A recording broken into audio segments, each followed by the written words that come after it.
তো let's say আপনাকে যদি এখন বলা হয় যে আচ্ছা এটা করেন তো দেখি পারেন কিনা আপনারা, আজকে তো সময় আছে, এক্সেপশনাল লিনটা করে এটা করবেন। এক্সেপশনাল লিনটা আমরা একটু ডিসকাস করে নিই, তারপর এটা করবেন।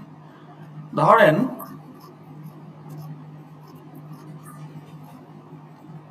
you want to show a histogram অর্থাৎ bar chart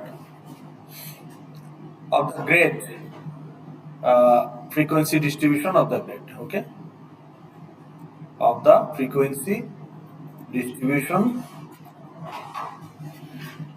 of the grades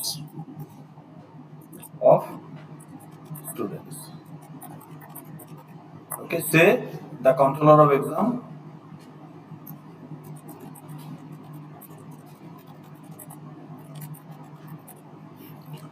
wants to view a histogram representing frequency distribution of the grades of student. এটা আপনার একটা গোল। কার গোল? কোন ইউজারের? Controller of exam.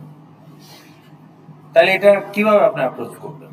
তাহলে আপনার একটা গ্রেড ইনফরমেশন আছে, গ্রেডস ডট বিন। তাহলে গ্রেডস ডট বিন বা গ্রেড ইনফো ডট বিন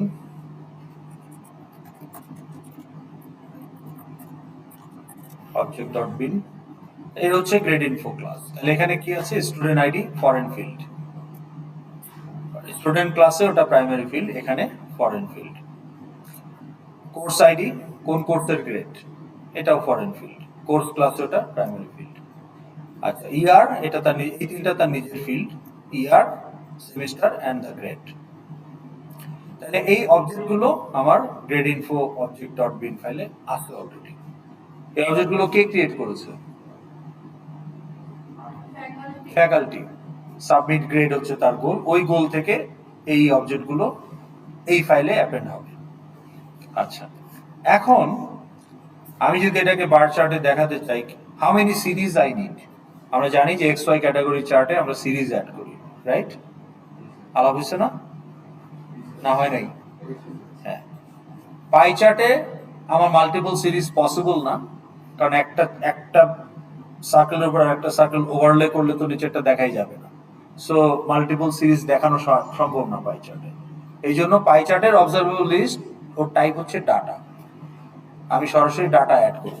কিন্তু এক্স ওয়াই ক্যাটাগরির চার্ট যেগুলো আছে, bar chart, line chart, area chart, scatter chart, এগুলোতে আপনি চাইলে multiple data set side by side show করতে পারেন। তো তখন আমাকে আসলে এই এক্স ওয়াই ক্যাটাগরি চার্টের যে অবজারভেবল লিস্ট, সেটার টাইপ কিন্তু ডাটা না, সেটা টাইপ হচ্ছে সিরিজ। তাহলে চার্টে অ্যাড করার আগে আমাকে আগে সিরিজ রেডি করে নিতে হবে, আর সিরিজের যে অবজারভেবল লিস্ট আছে ওইটার টাইপ হচ্ছে ডাটা। তাহলে ডাটাগুলো অ্যাড করতে হবে to the series. Once all the series are ready, then you add the series to the চার্টের observable list. So whenever you want to generate a XY category chart, you need to, very first thing you need to convince yourself how many series I need. তাহলে এই প্রবলেমটার জন্য how many series you need? Grade তো 14টা grade আছে, ধরেন F to A, then W I Z, এরকম ধরলে 14টা grade. আরো বেশি থাকতে পারে, ধরেন 14টা গ্রেড আছে। কিন্তু আমি তো, আমার এখানে প্রবলেমটা হচ্ছে একটা ফ্রিকোয়েন্সি ডিস্ট্রিবিউশন চার্ট দেখতে চাই। As a controller of exam আমি দেখতে চাই যে স্টুডেন্টরা কোন গ্রেডটা বেশি পাচ্ছে, কোন গ্রেডটা কম পাচ্ছে অ্যাজ এ হোল। তো তাহলে আমার সিরিজ লাগবে কয়টা? আপনি যদি এটা না বুঝেন তাহলে এটা তো আপনি কোড লিখবেন কিভাবে? সো আপনাকে এটা বুঝতে পারতে হবে। So tell me how many series you need? হ্যাঁ? No, 14 data object. Why 14 series? Data object হচ্ছে এফ কাউন্ট, এফ এর কাউন্ট কতগুলো সেটা একটা ডাটা অবজেক্ট, একটা ডাটা অবজেক্টে যাবে। এ এর কাউন্ট কতগুলো সেটা একটা ডাটা অবজেক্টে যাবে। সিরিজ হচ্ছে ওই যে বললাম যে আপনি যদি, আপনার রুব্রিক্স সেম থাকবে, but you want to apply that rubrics into multiple segment, তখন মাল্টিপল সিরিজ আসবে। ধরেন আমি যদি আপনাকে বলি, এখানেই খোলা আছে, এই বার চার্টটা যদি দেখেন, হাউ মেনি ডাটা ইনস্ট্যান্স আর দেয়ার? 5টা। এখানে রুব্রিক্স বোঝা যাচ্ছে না, কারণ এটা যদি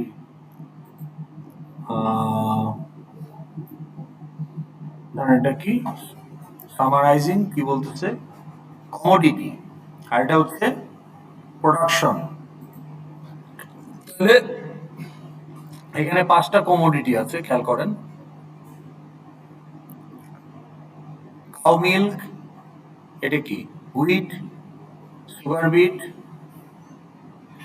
আপনি ধরেন একজন এক্সপোর্টার, ঠিক আছে, তাহলে আপনি বা ধরেন আপনি একটা বড় একটা group of industries, okay, Bashundhara group বা সিটি গ্রুপ এরকম, তাহলে আপনার কোন কমোডিটির প্রোডাকশন বা একটা কান্ট্রি, যে এটা ইউকে, এটা UK 2007 top 5 food and agriculture commodity, তাহলে যেমন বাংলাদেশে BBS, Bangladesh bureau of statistics, ওখানে আপনি এইসব ডাটা পাবেন, ঠিক আছে। তাহলে সেই ডাটা নিয়ে আপনি একটা বার চার্ট করছেন, তাহলে আমাদের টপ 5 ফুড, এগ্রিকালচার ফুড কমোডিটির প্রোডাকশন কত টন হয়েছে 2007-এ। তো এটা আপনি একটা এক্সেল শিটে দেখতেই পারেন, কিন্তু একটা graph gives the very visual better idea, তাই না, বার্ডস আই ভিউ। তো তাহলে এখানে আমার সিরিজ কয়টা? একটা। ওকে, রুব্রিক্স কি? রুব্রিক্স হচ্ছে কাউ মিল্ক, হুইট, ওকে, এগুলো হচ্ছে আমার রুব্রিক। এলিমেন্ট গুলো কি? আচ্ছা, সেগমেন্ট একটাই, সেটা কি 2007-এর national production. So 2007 national production in UK, এটা হচ্ছে আমার সেগমেন্ট। তো you have only one segment. এখন ধরুন আমি আপনাকে একটা মাল্টি সেগমেন্ট দেখাই।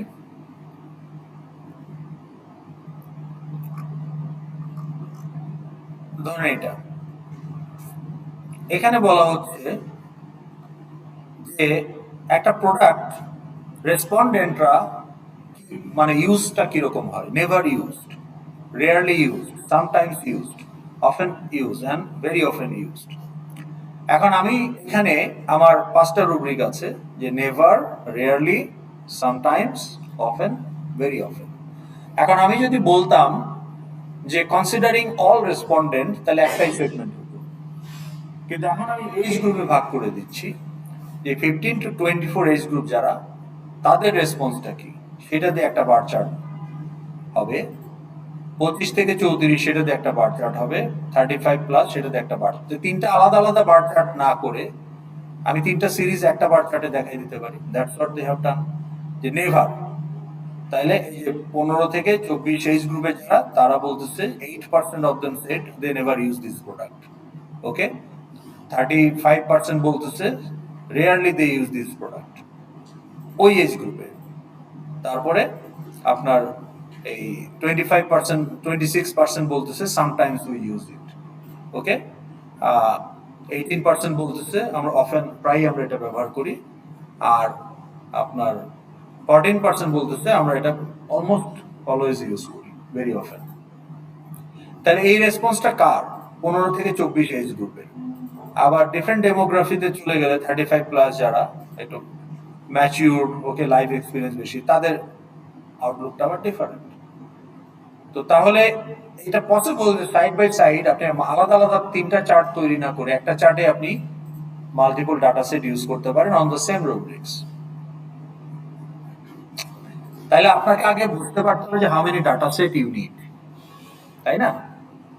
কারণ অ্যাকর্ডিংলি আপনাকে কোডে যাইতে হবে। তাহলে এখানে আপনার ডাটা সেট কয়টা লাগবে? একটাই। সেটা কি? Represent the whole university student. কিন্তু এখানে যদি প্রবলেমটাকে চেঞ্জ করা হতো, যে controller exam want to view frequency distribution of the grade of the student school wise, ওকে, এখানে যদি স্কুল ওয়াইজ বলা হতো, তখন আপনার সেগমেন্ট হয়ে যেত 6টা স্কুলের জন্য। তখন আপনার এই 14টা গ্রেডের জন্য 14টা data instance, but for each 6 data set there will be 14 data instance. তো তখন আপনার একটা ডাটা সেটে ডি যতগুলো থাকবে, 6টা ডাটা সেটে ওই ডি এর সংখ্যাটা ভাগ হয়ে যাবে, কারণ তখন স্কুল স্পেসিফিক করে দিচ্ছে। তাহলে এটা তো আপনাকে প্রবলেম থেকে বুঝতে পারতে হবে। এটা তো কেউ বলে দেবে না আপনাকে যে how many data set I need for x y category chart, অর্থাৎ লাইন চার্ট বা বার চার্ট। পাই চার্টে এটা নাই, পাই চার্টে আপনি একটাই data set. So data set তৈরি করতে হবে না পাই চার্টে, সরাসরি ডাটাগুলো চার্টের লিস্টে, চার্টের অবজারভেবল লিস্টে দিয়ে দিবেন। কিন্তু এখানে এক্স ওয়াই ক্যাটাগরি চার্টের অবজারভেবল লিস্টে আপনাকে সিরিজ দিতে হবে, একটা লাগলে একটাই, ছয়টা লাগলে ছয়টা। তাহলে এখানে আমার একটা সিরিজ লাগবে according to this particular problem. তাইলে আমার এখন আমি তাহলে কি করবো, ফেক ডাটা দিয়ে কোনো চার্ট জেনারেট করা যাবে না ইন ইউর প্রজেক্ট। ওকে, তো তাহলে আমরা ধরে নিচ্ছি আমাদের হ্যান্ডেলটা স্ট্রিমগুলো রেডি আছে। তাহলে আমার 14টা যেহেতু গ্রেড, এটা তো ফিক্সড সাইজ, কাজে আমি চাইলে অ্যারে লিস্টের জায়গায় অ্যারেও ইউজ করতে পারি। তাহলে আমি একটা স্ট্রিং অ্যারে নিয়ে গ্রেডগুলো দিয়ে দিলাম। কাউন্ট তো আমি জানি না, কাজে ওগুলো আগে না দিয়ে নিউ করে রাখলাম এবং ইনিশিয়াল ভ্যালু 0 দিয়ে রাখলাম। এখন আমি জানি যে গ্রেড 0 হচ্ছে এফ আছে, তাহলে গ্রেড কাউন্ট 0 হচ্ছে এফ এর কাউন্ট। গ্রেড 1 এ ডি আছে, তাহলে গ্রেড কাউন্ট 1 এর ভ্যালু হচ্ছে ডি এর কাউন্ট। গ্রেড কাউন্ট 13 এ আছে এ, গ্রেড 13 এ আছে এ, তাহলে গ্রেড কাউন্ট 13 হচ্ছে এ এর ভ্যালু। কিন্তু সেটা আমাকে ক্যালকুলেট করতে হবে from the objects by opening the file. তাইলে এখন আমার কাজ হলো আমি রিড অবজেক্ট করব, করে আমার এই গ্রেড ইনফো হ্যান্ডেলে এটাকে কাজ করে নিয়ে নিব। এখন আমি গ্রেটার মেথড ইউজ করে গ্রেডটা বের করে আনবো, and then I'll check if it equals f, then grade count 0 plus plus. If it is equals d, then grade count 1 plus plus. এইভাবে আমার 14টা if else থাকবে। So now I have the counts ready. এগুলো দিয়ে এখন data instance বানাতে হবে। তাইলে এখন আমি এক্সেপশন হবে রিড অবজেক্টে ক্যাচ ব্লকে গিয়ে এখন আমি চার্টের সিরিজের যে অবজারভেবল লিস্ট ক্লিয়ার করে নিলাম। এখন আমি একটা সিরিজ ইনস্ট্যান্সিয়েট করব। এখন আমি এক্স অ্যাক্সিসে দিতে চাচ্ছি কি স্ট্রিং, ওয়াই অ্যাক্সিসে নাম্বার। এটাই standard format of x y category. X x ডাইরেকশনে আপনি রুব্রিক্সটা দেন, ওয়াই ডাইরেকশনে তার ভ্যালুটা দেন। ওকে, তো তাইলে এখানে আমার রুব্রিক্স গুলো হচ্ছে গ্রেডের নামগুলো, আর ওয়াই ডাইরেকশনে যাবে। এই জন্য এটা এটা জেনেরিক, যেহেতু আমি ঠিক করছি এখানে স্ট্রিং দিব, এখানে নাম্বার দিব। তাহলে সিরিজে যেটা দিব ডাটাতেও সেটা ম্যাচ করতে হবে। অর্থাৎ টেবিল ভিউতে যদি বলেন এমপ্লয়ি, টেবিল কলামেও প্রথমটা এমপ্লয়ি হইতে হবে, সেরকম ভাবে। তা আমার সিরিজ ইনস্ট্যান্সিয়েট হয়ে গেল। এখন আমি এই যে আমার যে কোনো একটা অ্যারে যদি নেই, 14টা 14 বার ঘুরবে 0 to 13, তাহলে আমি এখন 14টা ডাটা সিরিজে অ্যাড করে দেব। তাই আমার কনস্ট্রাক্টরে কি যাবে, ডাটার কনস্ট্রাক্টর প্রথমে যাবে গ্রেডটা, তারপর যাবে গ্রেডের কাউন্টটা। তাহলে i 0 থেকে 13 পর্যন্ত যাবে। এখন আমার কাজ হলো সিরিজে আমি চার্টে আমি এখন সিরিজ অ্যাড করে দেব। চার্টের যে অবজারভেবল লিস্ট ও কিন্তু আসলে সিরিজের লিস্ট, তাহলে আমি সিরিজ অ্যাড করে দিলাম and then close the string। তাহলে এইভাবে এটা আপনি করতে পারেন। তাহলে এটা যদি আপনি বাসায় প্র্যাকটিস করতে চান, কিভাবে আগাবেন? এটা তো আমি করে দেই নাই, আমার এখানে কোড খালি রাখা আছে। এই যে কোড স্পেসিফিক, এই যে লোড চার্ট খালি, এটা আপনি বাসায় ট্রাই করবেন। ট্রাই করতে হলে কি অ্যাপ্রোচটা কি হবে বলেন দেখি।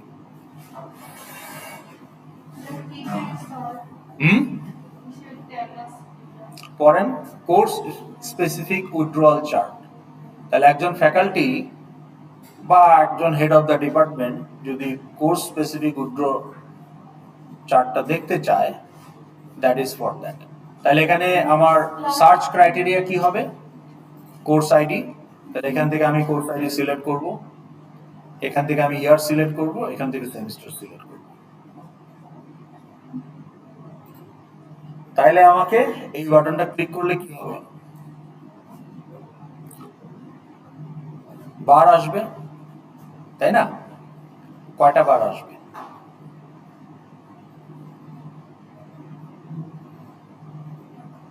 বার চার্ট বলা হয়েছে।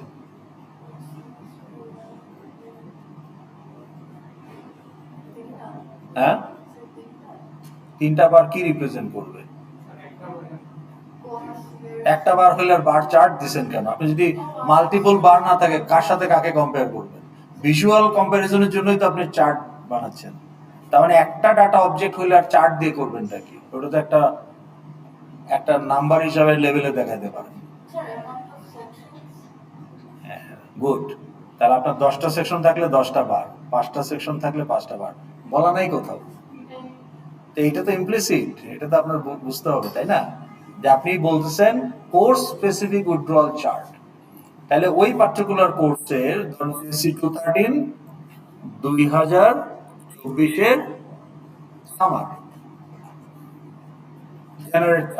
এখন ওই যে গ্রেড অবজেক্টের মধ্যে আছে না, গ্রেড অবজেক্টের মধ্যে কি আছে? গ্রেড ইনফোর মধ্যে ইয়ার আছে, সেমিস্টার আছে, গ্রেডও আছে, কোর্স আইডিও আছে। তাহলে আপনাকে অবজেক্ট রিড করার সময় আগে গেটার দিয়ে কোর্স আইডি ম্যাচ করাইতে হবে। কোর্স আইডি ম্যাচ না করলে go to the next object.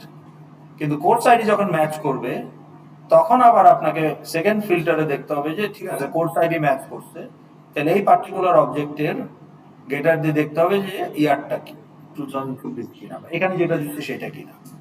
সেটা যদি ম্যাচ করে তারপরে সেমিস্টারটা দেখবেন সেটাও ম্যাচ করে কিনা। তাহলে তিনটে যখন ম্যাচ করবে তখন কি করবেন? তখন এইটাকে ওই সেকশনের একটা তখন দেখতে হবে যে ডাব্লিউ কিনা গ্রেডটা, তখন আবার দেখতে হবে যে গ্রেডটা ডাব্লিউ কিনা। তো গ্রেডটা যদি ডাব্লিউ হয় তখন আপনাকে ওই সেকশন কাউন্ট বাড়াইতে হবে। এখন তাহলে আপনাকে আবার জানতে হবে যে এই স্টুডেন্ট এই কোর্সটা এই সেমিস্টারে যে নিছিল এটা কোন সেকশনের। এখন আপনার ট্রান্সক্রিপ্টে তো সেকশন থাকে না, থাকে? কাজেই আপনার গ্রেড ইনফোতে সেকশন রাখার দরকার নাই। তাহলে সেকশন কোথায় আছে? রেজিস্টার্ড কোর্স ডট বিন, ওইখানে পাবেন। আপনি যখন কোর্স রেজিস্ট্রেশন করছেন অফার্ড কোর্স ইউজ করে, তখন একটা অ্যাসোসিয়েশন ক্লাস তৈরি হয়েছে রেজিস্টার্ড কোর্স। তাহলে রেজিস্টার্ড কোর্সে আপনার ফরেন ফিল্ড কি আছে? স্টুডেন্ট আইডি, তারপরে ওই অফার্ড কোর্সের কোর্স আইডি, সেকশন নাম্বার, ইয়ার, সেমিস্টার, ওগুলো আছে। ওখান থেকে রেজিস্টার্ড কোর্স বিন থেকে যখন আপনার এই তিনটাই মিলে যাবে গ্রেড ইনফো থেকে, তখন আপনি ওই স্টুডেন্ট আইডি ইউজ করে অফার্ড কোর্সে গিয়ে দেখবেন যে ওই কোর্সের সেকশন কত, সেই সেকশনের একটা কাউন্টার বাড়াবেন। তো এটা ট্রাই করতে পারেন, সময় না থাকলে আপনি প্রজেক্ট সাবমিশনের পরেও করতে পারেন, তাহলে ফাইনালের জন্য আপনার একটা প্র্যাকটিস হয়ে যাবে। ওকে, করা আছে অলরেডি, আপনি তো নোটিস ফলো করেন না। কালকে হোয়াটসঅ্যাপে না না ইট ডাজন্ট রান মানে কি? কালকে কালকে করে দিয়েছি আমি, এগুলো সব আছে। আমি এখানে যেটা রান করছি এটাই আপলোড করে দিয়েছি। তাহলে আপনাকে ফোল্ডারটা ডাউনলোড করলে তো জিপ হিসাবে ডাউনলোড হবে, ওটাকে আবার আনজিপ করে নিতে হবে, নিয়ে নেটবিনস ইন্টেলিজে দিয়ে ওটা খুলতে হবে। আচ্ছা স্যার, আমরা ক্লাসে যে ডেটাগুলো সেভ করব ওটা বিন ফাইলে অটোমেটিক যাবে যে অটোমেটিক যেতে হলে তো আপনাকে একটা ইভেন্ট ট্রিগার করতে হবে। মানে যেমন ধরেন কোনো একটা ইয়ার ডেটা কোনো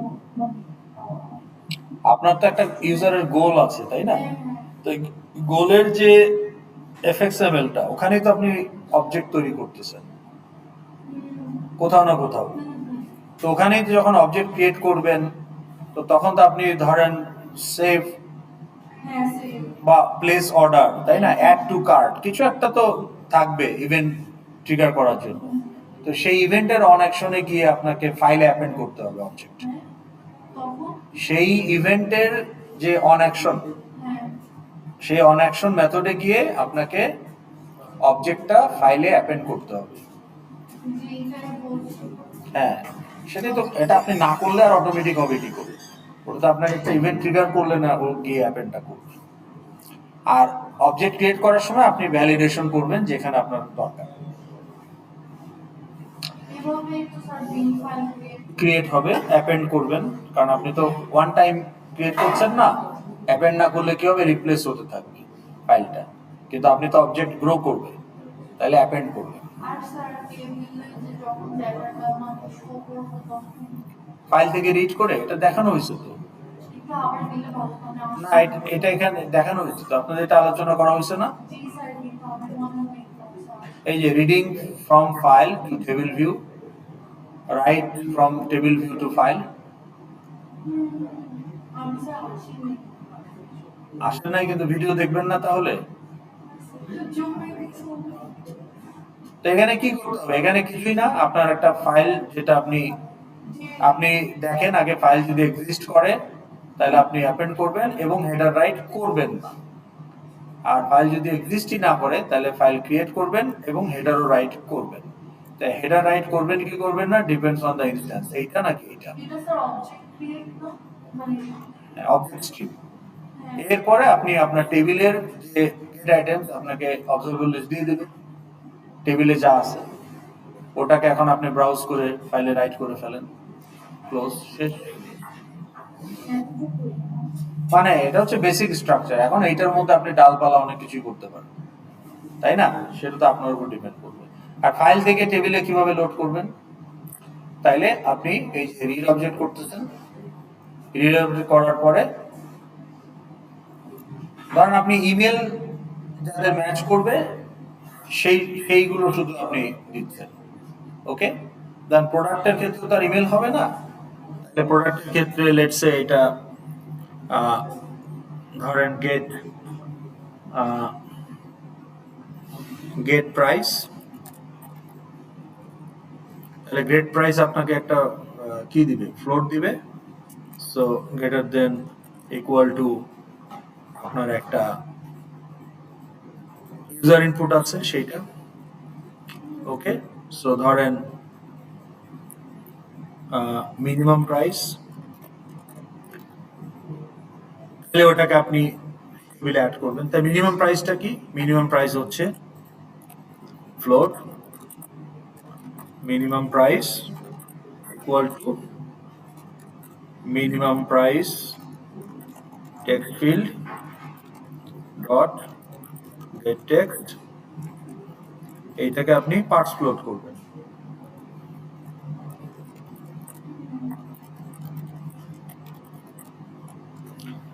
ইউজার একটা বলছে যে এই যাদের মিনিমাম প্রাইস এত সেই প্রোডাক্টগুলো শুধু টেবিলে দেখাও। তাহলে আপনি ফাইল থেকে তো সবগুলো এডিট করতেছেন, করে আপনার কন্ডিশন যেটা ম্যাচ করতেছে সেটাকে আপনি টেবিলের অবজারভেবল লিস্ট অ্যাড করে দেন। আর স্যার যদি কোনো টেবিলের একটা মানে রো সিলেক্ট করা যায় ওখানে শুধু এটা ওই মানে অবজেক্টের ডিটেইলটা শুধু মানে শো করতে চাইতেছি একটা টেবিলে তো অটোমেটিক, টেবিলের দেখেন টেবিল তো পুরাটাই অবজারভেবল। টেবিল ভিউর ভেতরে যে array list, observable array list আছে একটা, represented by observable list handle. তো এখন ওই অ্যারে লিস্টের কন্টেন্ট যা হবে সেটাই টেবিলে অলওয়েজ রিফ্লেক্টেড হবে। এখন আপনি যেটা বলছেন যে আমি টেবিলের একটা সেলে ডাবল ক্লিক করে এডিট করতে পারবো কিনা, এটা বলছেন? পারবেন, কিন্তু সেটা তো আপনাদের দেখাই নাই। সেটা দেখাইতে পারি আমি, কিন্তু ওটা যেহেতু দেখা এডিট করলে আপনি সেটাকে লোড করেন, টেক্সট ফিল্ডে লোড করেন, টেক্সট ফিল্ডে লোড করে এডিট করে আবার সেভ করেন, তাই না? আহা, আপনি একটা অবজেক্টকে এডিট করতে চাচ্ছেন, তাহলে অবজেক্টটাকে রিপ্লেস করতে হবে। এখন ফাইলে আপনি কিভাবে আপডেট করবেন বলেন তো দেখি? আপনার ফাইলে 10টা এমপ্লয়ি আছে, একজন এমপ্লয়ির তার অ্যাড্রেসটা আপডেট করবে, কিভাবে করবেন? আগে তো ওটা ইউজারকে লোড করে দেখাইতে হবে যে this is the current value, তাই না? আপনি যখন বলবেন যে আপডেট প্রোফাইল, তা আপডেট প্রোফাইলে আপনাকে আগে কারেন্ট প্রোফাইলটা দেখায় না, দেন আপনি যেটা আপডেট করতে চান সেটা করতে পারেন।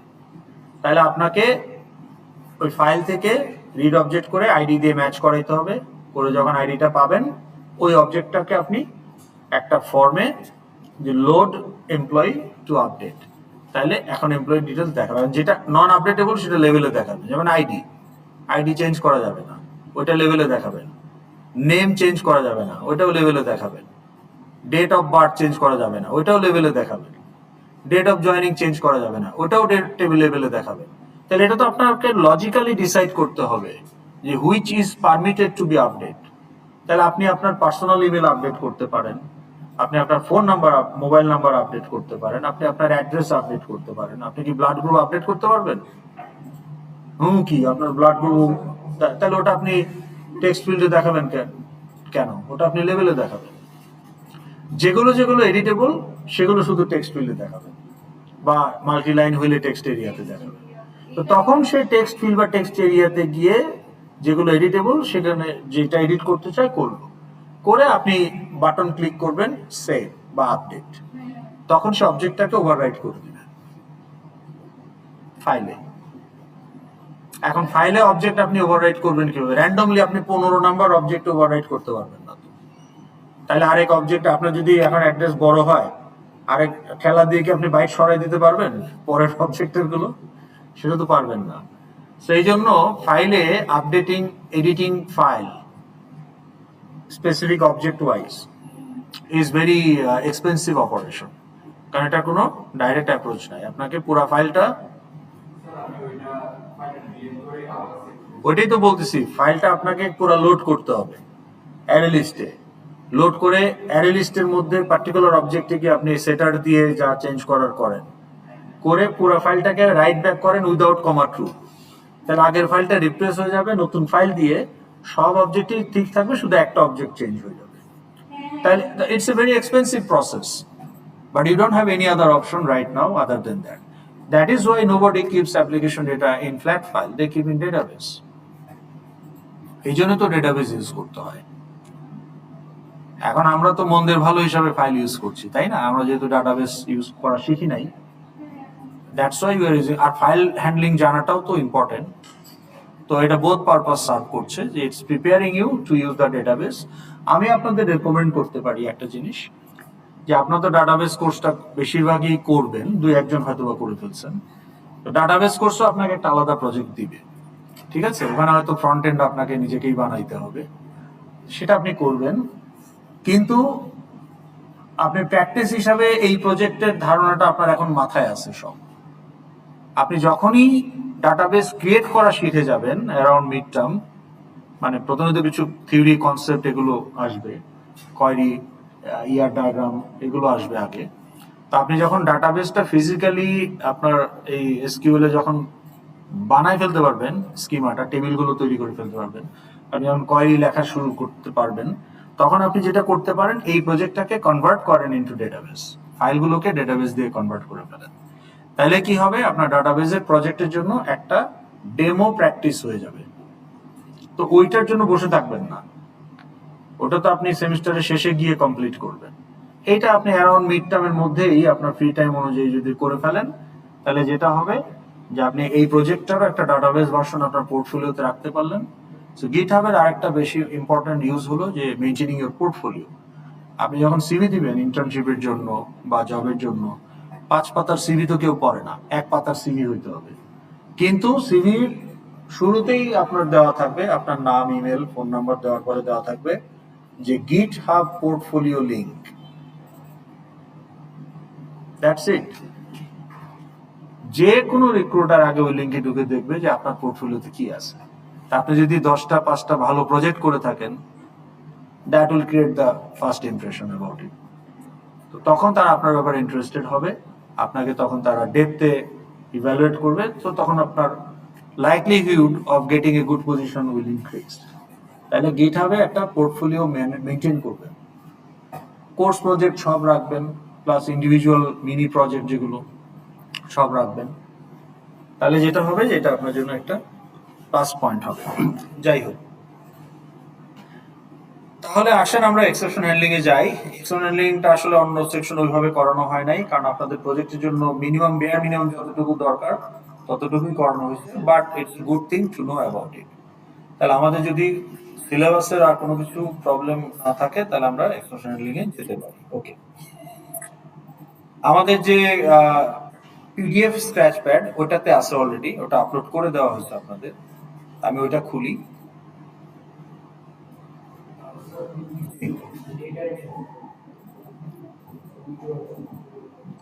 হয়ে যাবে। আপনি আখি চাকমার সাথে এক্সচেঞ্জ করেন, উনি তো উইথড্র করতে স্যার আমারটা কত?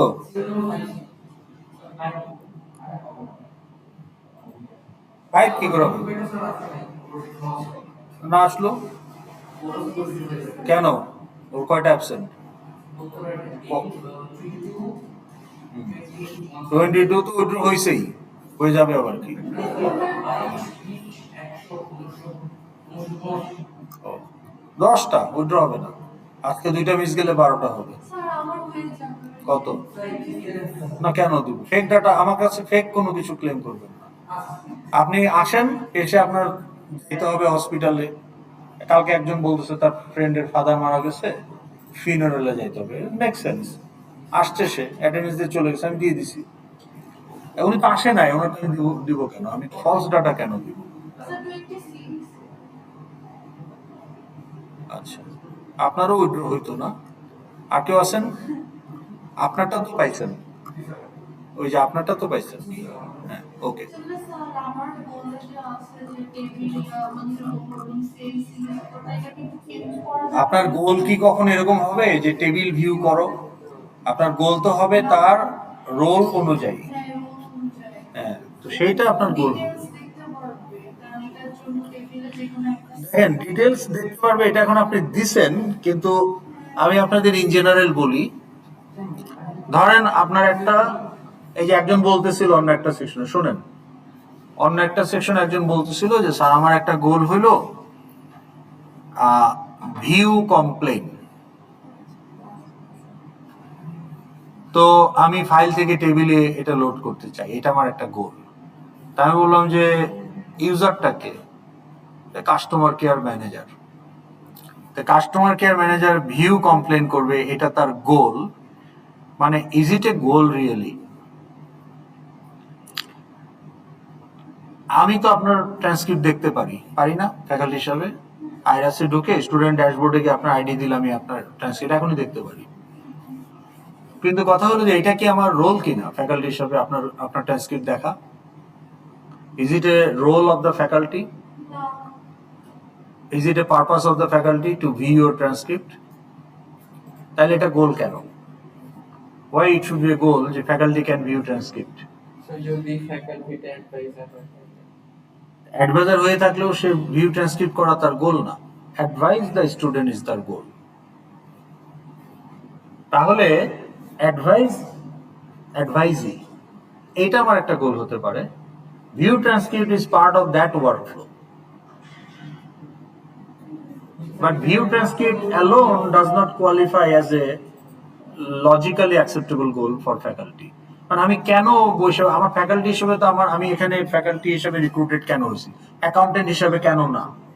কারণ অ্যাকাউন্টেন্টের যে রোলগুলো সেগুলো আমি পারি না, কিন্তু ফ্যাকাল্টি হিসেবে যে আমার যে ডেজিগনেটেড রোলস গুলো আছে defined, I am fit for that. সেটা কি? কন্ডাক্ট ক্লাস, ইভ্যালুয়েট স্টুডেন্ট, তাই না? অ্যাডভাইস স্টুডেন্ট, তারপরে কন্ডাক্ট রিসার্চ, তারপরে invigilate admission test, etcetera etcetera. Okay, participate in curriculum development committee. তাইলে আমার ফ্যাকাল্টি হিসেবে আমার 20টা রোল স্পেসিফাই করা আছে ফ্যাকাল্টি ম্যানুয়ালে। ওই কাজগুলোই তো আমার কাজ, এখন ওই কাজগুলোই আমার গোল। তাহলে স্টুডেন্টকে অ্যাডভাইস করা এটা আমার একটা রেসপন্সিবিলিটি অ্যাজ এন অ্যাডভাইজার। কোনো স্টুডেন্ট যদি আমার কাছে আসে, স্যার আমাকে একটা অ্যাডভাইস করেন, আমি সেটা করব বা আমি সেটা করতে বাধ্য, দ্যাটস মাই রেসপন্সিবিলিটি। এটা আমার ডেজিগনেটেড একটা টিওআর, মানে টার্মস অফ রেফারেন্সের মধ্যে পড়ে। তাহলে ওইটা আমার গোল। এখন ওই আপনাকে অ্যাডভাইস করতে গেলে আপনার চেহারা দেখে তো অ্যাডভাইস করতে পারবো না। স্যার আমার তো খুব খারাপ অবস্থা, বুঝতেছি না অ্যাডমিশন ক্যান্সেল হয়ে যায় কিনা, প্রফেশনে আছি, কি করা যায়, একটু অ্যাডভাইজিং এর জন্য আসছিলাম। আচ্ছা বসেন, তখন আমি আপনাকে অ্যাডভাইস শুরু করে দিছি। অ্যাডভাইজিং এর ওয়ার্কফ্লোতে গিয়ে as part of the advising workflow I will view your transcript. কিন্তু শুধু শুধু আমার ট্রান্সক্রিপ্ট দেখতে ভাল লাগে, এই জন্য খুলে খুলে ট্রান্সক্রিপ্ট দেখি। Does it make sense? এটা আমার গোল হবে কেন? তাই না? আপনি দিছেন, দেন, ওটা ঠিক আছে, এখন চেঞ্জ করার দরকার নাই লাস্ট মোমেন্ট। অনেকগুলো টপিক হয়ে গেছে এখন যেটা আছে সেটা নিয়ে আপনি কাজ করেন। আপনাকে তো আপনি যেটা করে ফেলছেন সেটাকে এখন চেঞ্জ করতে যায় না, কারণ এখন তো টাইম নাই। এখন যেটা করছেন ওটাকেই আপনি কতটুকু বেটার করতে পারেন সেটা সেটা করেন। কিন্তু আমি জেনারেলি বলছি যে যারা আমার কাছে ফিডব্যাক চেয়েছে আমি কিন্তু সাথে সাথে ফিডব্যাক দিয়ে দিই। তো তখন এটা কিন্তু আসলে গোল হিসাবে কোয়ালিফাই করে না। হ্যাঁ, এখন আপনার যদি ওটা গোল থাকে, let it be, make it work wise কতটুকু বেটার করতে পারেন সেটা নিয়ে কাজ করেন। ঠিক আছে? কেন আপনি রিপোর্ট দিয়ে দেন? রিপোর্ট তো গোল হইতে পারে। এই যে controller of exam wants to view, এটা কন্ট্রোলার অফ এক্সাম একটা গোল হতে পারে। So fill in the blanks with the reports. The reports এর আউটপুট হবে চার্টস এন্ড পিডিএফ। টেবিলও থাকতে পারে। তাহলে আপনি একটা পিডিএফ জেনারেট করলেন যেখানে একটা টেবিল আছে, একটা চার্ট আছে। That's your report. মানে আপনার যদি ওটা একটা গোল হয়, যেমন কন্ট্রোলারের যদি এটা একটা গোল হয়, এটা তো কন্ট্রোলার অফ এক্সাম একটা গোল হতেই পারে, তাই না? আপনারটার কথা বলছি না, আমি বলছি যে কোনো ইউজারই তো এরকম রিপোর্ট ভিউইং এর গোল দেওয়া যায়। আপনি যদি মনে করেন যে 8টা গোল আমি পাচ্ছি না খুঁজে, 1-2টা গোল কম আছে, এরকম কিছু রিপোর্ট জেনারেশনের গোল দিয়ে দেন। স্পেসিফিক জেনেরিক দেওয়া যাবে না। View report, okay, manager, HR manager can view report, এটা কোনো গোল হইল না। What report? Millions of possibilities. Explain করেন হোয়াট ইজ দ্য রিপোর্ট। তাহলে এইচআর ম্যানেজার ক্যান ভিউ। এখন আপনি বলবেন স্পেসিফিক্যালি কি ভিউ করতে চায়, দ্যাট বিকামস এ রিপোর্ট। কিন্তু আপনি যদি শুধু বলেন HR manager can view report, এখান থেকে তো কিছু বোঝা যাচ্ছে না যে কি করতে চাচ্ছে সে। পার্টিকুলার স্পেসিফিক এক্সপ্লেন করতে হবে যে what will be the content, সেটা আপনাকে বলতে হবে অফ দ্যাট রিপোর্ট। তাহলে আপনি একটা ইউজারের জন্য 5টা রিপোর্ট 5টা গোল বানাইতে পারেন, 5টা ডিফারেন্ট রিপোর্ট। তাহলে ধরুন finance director can view university budget. তাহলে ইউনিভার্সিটি কি ফাইন্যান্স ডিরেক্টর ক্যান ভিউ আপনার ধরেন খাত ওয়ারি বাজেট অফ দ্য ইউনিভার্সিটি। তাহলে খাত ওয়ারি মানে আমার এখানে খাত আছে অনেকগুলা। একটা হচ্ছে ক্যাপেক্স, ক্যাপিটাল এক্সপেন্ডিচার, যেগুলো পারচেজ রিলেটেড। একটা হচ্ছে অপেক্স, অপারেশনাল এক্সপেন্ডিচার, যেটা হচ্ছে স্যালারি, এন্টারটেইনমেন্ট, ট্রাভেল, এইসব। তখন আপনি আপনি এখন এখানে দুইটা চার্ট আনতে পারেন। একটা বার চার্টে দিতে পারেন capital expenditure of the budget, আর একটা চার্টে দিতে পারেন operational expenditure of the budget. এখন আপনি ক্যাপিটাল এক্সপেন্ডিচারের মধ্যে আবার যদি স্কুল ওয়াইজ ভাগ করেন, 6টা ডাটা সেট দিতে পারেন, 6টা স্কুলের ক্যাপিটাল এক্সপেন্ডিচার। এইটা তো আপনাকে বলতে হবে গোলের মধ্যে, তাই না? যে finance director can view capital expend মানে ক্যাপেক্স এন্ড ওপেক্স, বা ধরুন capital expenditure budget, school wise capital expenditure budget of different খাতের ইংরেজি কি? ডিফারেন্ট সেক্টর, ওকে, বা ডিফারেন্ট কম্পোনেন্ট। তো তখন আপনার ক্যাপিটাল এক্সপেন্ডিচার কম্পোনেন্ট কি আছে? ফার্নিচার, ইলেকট্রনিক্স, স্টেশনারি, তাই না? Renovation, lab equipment, computers. তাহলে আপনার এরকম যদি 10টা কম্পোনেন্ট থাকে তো 10টা বার হবে। পুরো ইউনিভার্সিটির জন্য হলে একটা ডাটা সেট হবে, স্কুল ওয়াইজ হলে 6টা ডাটা সেট হবে। তা আপনি ওই গোলের মধ্যে এটা বলবেন যেভাবে সেভাবে হবে। তাহলে এটা একটা গোল হইতে পারে ফাইন্যান্স ডিরেক্টর। এখন ফাইন্যান্স ডিরেক্টর অন্য আর একটা গোল তো হইতে পারে রিপোর্ট, সেটাও একটা রিপোর্ট হতে পারে। তাহলে আপনার যদি 2-1টা গোল কম থাকে, আপনি এই রিপোর্ট গুলোকে স্পেসিফিক করে বিভিন্ন রিপোর্ট আপনি গোল হিসাবে ফিল ইন দ্য ব্ল্যাঙ্কসে গোল বানায় দিতে পারেন। সবগুলো কি না হয়, তাইলে কি আপনাকে তো গুলি করা যাবে না, সেটা তো যাবে না। কি করার আছে? যতটুকু হয়েছে ততটুকুই দিবেন, এইটা তো আর কিছু করার নাই, তাই না? এখন আমি 7টা করছি, আপনি 8টা করছেন, আরেকজন 5টা করছে, কি করা যাবে? আমি কি বলবো যে না আমি খেলবো না, নিব না? আমি আপনি যা দিচ্ছেন সেটাকেই তো ইভ্যালুয়েট করতে হবে। তো যেটা যতটুকু পারবেন দিবেন সেটাই, তাই না?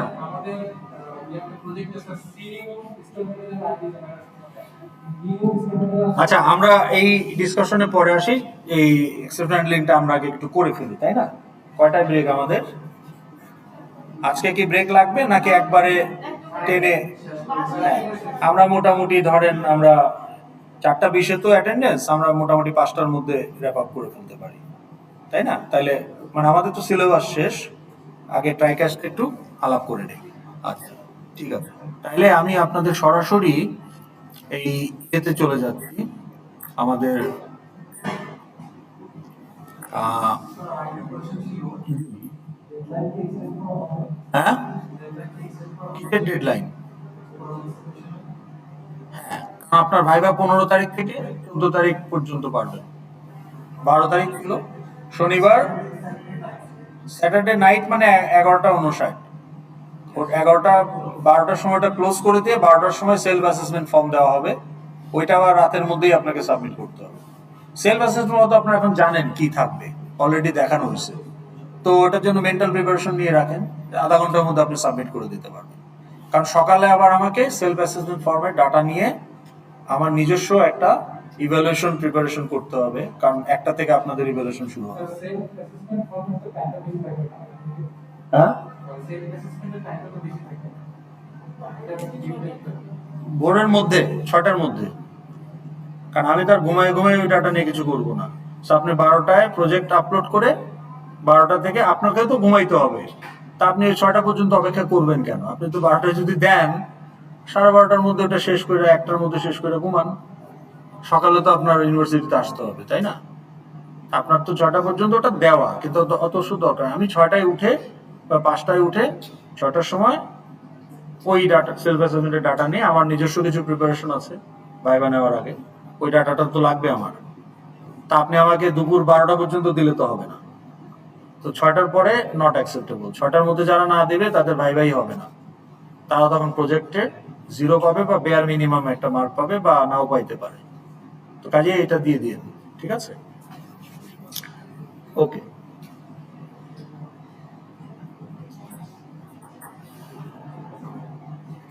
ওকে। তাহলে এখন আসেন আমরা একটু আলোচনাটা ছেড়ে ফেলি।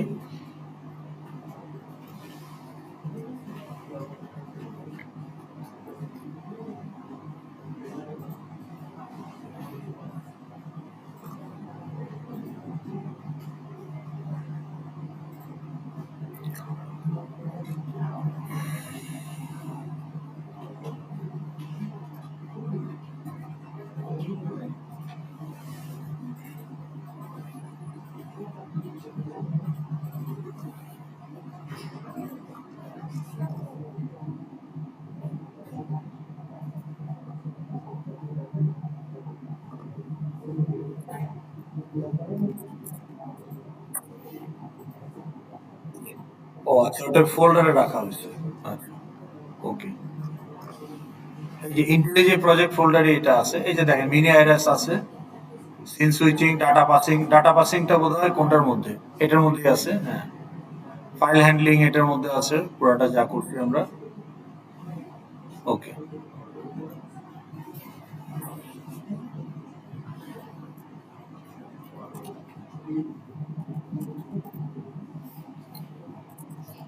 ঠান্ডা লাগলে তো বন্ধ করে দেন, ঠিক আছে? ওকে, আচ্ছা। এখন দেখেন, আপনাকে যদি বলি c equal to a divided by p, is there anything wrong? Is there anything wrong in this statement? C equal to a divided by P.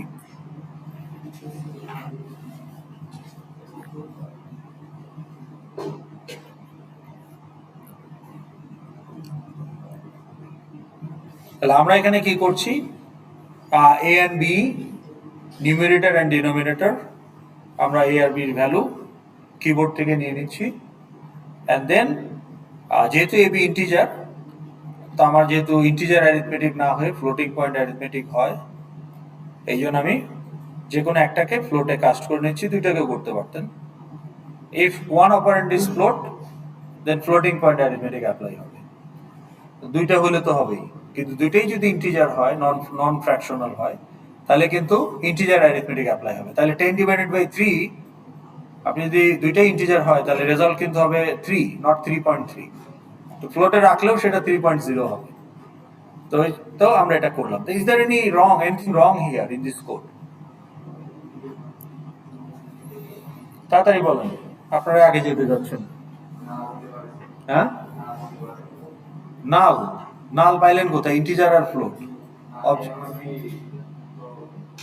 নাল হবে কি করে? ইন্টিজার তো ডিফল্ট ভ্যালু 0। ইন্টিজার ডিক্লেয়ার করলেই ডিফল্ট ভ্যালু 0, প্রিমিটিভস। আমরা এটা জানি already জাভাতে। Numeric primitives default value 0। আর আমি তো ইনপুট নিচ্ছি, ভাগ করার আগে তো আমি ইনপুট নিচ্ছি, এই যে স্ক্যানার ইউজ করতেছি। নেক্সট ইন্ট, স্ক্যানারের সোর্স হচ্ছে system.in, মানে কিবোর্ড।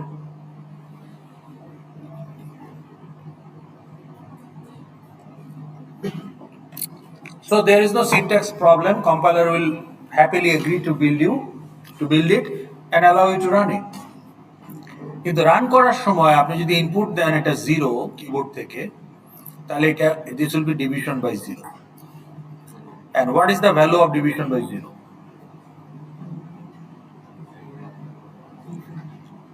Infinity বলি আমরা, but actually undefined. তাহলে আনডিফাইন্ড বা ইনফিনিটি যেটাই আপনি বলেন সেটা একটা ফ্লোটে আপনি রাখবেন কি করে? So your code can't proceed, your code is stuck here, it can't proceed. That's an exception. Now can you avoid this division by 0 by optimising your code? How? Statement দিয়ে যদি 0 দিয়া ডিভিজিবল, তাহলে আপনি ইউজারকে ফোর্স করতে পারেন যে unless user gives a non zero denominator you don't allow user to continue. তাহলে আপনি একটা এখানে while লুপের মধ্যে বলতে পারেন enter a non zero denominator, তাহলে যত as long as b is 0 the loop will keep rotating and it will allow the user to give a non zero denominator and then you perform the division. So you can actually avoid that exception. Now, file handling এর আগে পর্যন্ত আমরা যে কোডগুলো লিখেছি কোথাও কিন্তু আমরা try catch use করি নাই। সো ওখানে যে স্টেটমেন্টগুলো আমরা লিখেছি সেখান থেকে যে এক্সেপশনগুলো হতে পারত, they are avoidable by optimising the source code. তাহলে কম্পাইলার ধরে নিচ্ছে যে আপনি একজন smart programmer, your code is already optimized, so compiler does not force you to handle that exception. Okay? গল্প বন্ধ করেন। তার মানে যে এক্সেপশন গুলো আমার স্টেটমেন্ট থেকে হতে পারে, if it is avoidable by optimizing the code, compiler আমাকে কখনোই ফোর্স করবে না যে apply try catch.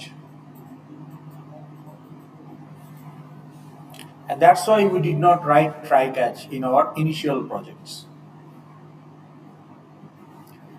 But there are situations where actual exception can happen due to external factors where your code has no control. For example, you are downloading a video, 2 gigabyte video, torrent for example. So 1 gigabyte download হয়েছে already. হঠাৎ করে ওয়াসার লোকজন গাড়িতে করে এসে কোদাল দিয়ে কোপ দিয়ে আপনার বাসার অপটিক ফাইবার কেটে ফেলছে। Now your download cannot continue. আপনার optimized code cannot help here to avoid that optic fiber cut. আপনার কোড অপটিমাইজেশন এখানে কাজে লাগবে beyond the control of your code. তাহলে যে সমস্ত এক্সেপশন গুলো এক্সটার্নাল ফ্যাক্টরের কারণে হয়, যেখানে আপনার কোডের কোনো কন্ট্রোল নাই, ওই স্টেটমেন্ট গুলো কম্পাইলার ফোর্স করবে টু হ্যান্ডেল। কারণ কম্পাইলার কখনোই চায় না আপনার প্রোগ্রাম ক্র্যাশ করুক, because it's a bad user experience. তো compiler put faith on you if the exception is avoidable by optimizing code, সেক্ষেত্রে আপনাকে করতে হবে না, চাইলে করতে পারেন, ম্যান্ডেটরি না। কিন্তু যেখানে আপনার কোডের কন্ট্রোল নাই আসলে, সেখানে কিন্তু কম্পাইলার আপনাকে বলবে যে এটাকে হ্যান্ডেল করো, না হলে এটা হলে তো প্রোগ্রাম ক্র্যাশ করবে। ক্র্যাশ কেন করবে? If it stuck somewhere, you should show some alternate way to proceed or closure. তো ক্লোজারটাও তো অ্যামিকেবল হতে হবে। ক্র্যাশ করা is not a good closure, তাই না?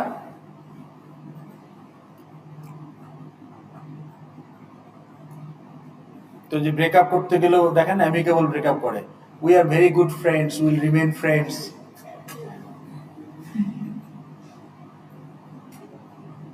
আর এক্সেপশন হলে কি হবে? এক্সেপশন হলে দেখবেন যে হঠাৎ করে সবকিছু ব্লক, আর খবর নেই। তো তার মানে আমার ব্যাড এক্সপিরিয়েন্স যাতে না হয়, ব্যাড ইউজার এক্সপিরিয়েন্স যাতে না হয়, এই জন্য আইদার আপনাকে কোড অপটিমাইজ করতে হবে অথবা আপনাকে এক্সেপশন হ্যান্ডলিং করতে হবে। এখন দেখেন, file related operations, database related operations, network related operations, this are the areas where exception can happen due to external factors. কাজেই file, database, network related operations করতে গেলেই এক্সেপশন হ্যান্ডলিং লাগবে।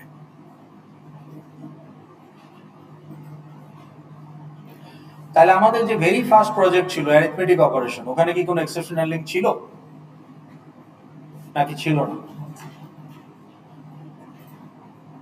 আমরা কি কোনো ট্রাই ক্যাচ জাতীয় কিছু ইউজ করেছি? তাহলে কি ওই প্রজেক্টে কোনো এক্সেপশন হ্যান্ডলিং ছিল নাকি ছিল না?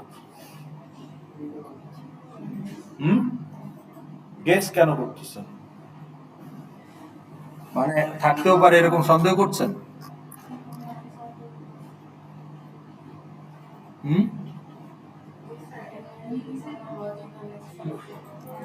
ছিল?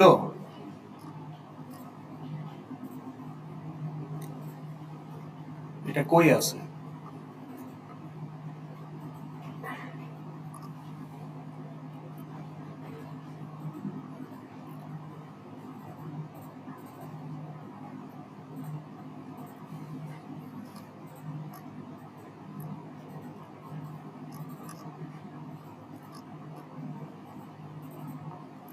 অ্যারিথমেটিক, তাই না? নাথিং টু শো বলতেছে কেন? অন্য ফোল্ডার আছে মনে হয়।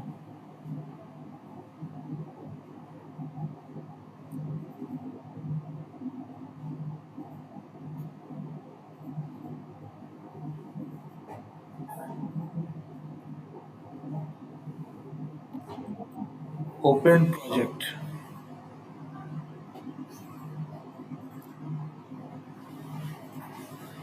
এটা তো আমার সিন বিল্ডারের, তাই না? এটা আমার দরকার নাই। তাহলে কোথায় যাব?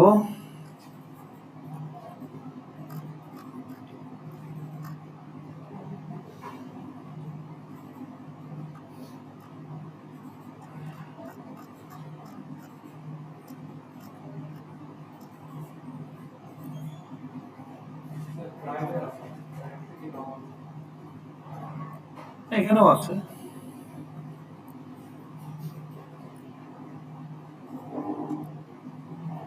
Arithmetic operation.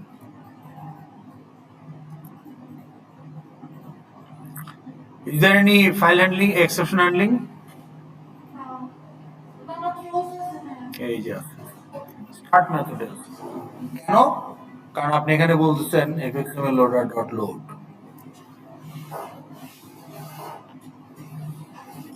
তো লোড করতে গেলেই তাকে fxml ফাইলটা খুলতে হবে, তখন এক্সেপশন হতে পারে। তাহলে এখানে some form of exception is there throws. তাহলে এক্সেপশন হ্যান্ডলিং এর জন্য আমাদের যেটা লাগবে, কয়টা কিওয়ার্ড ইউজ করতে হবে।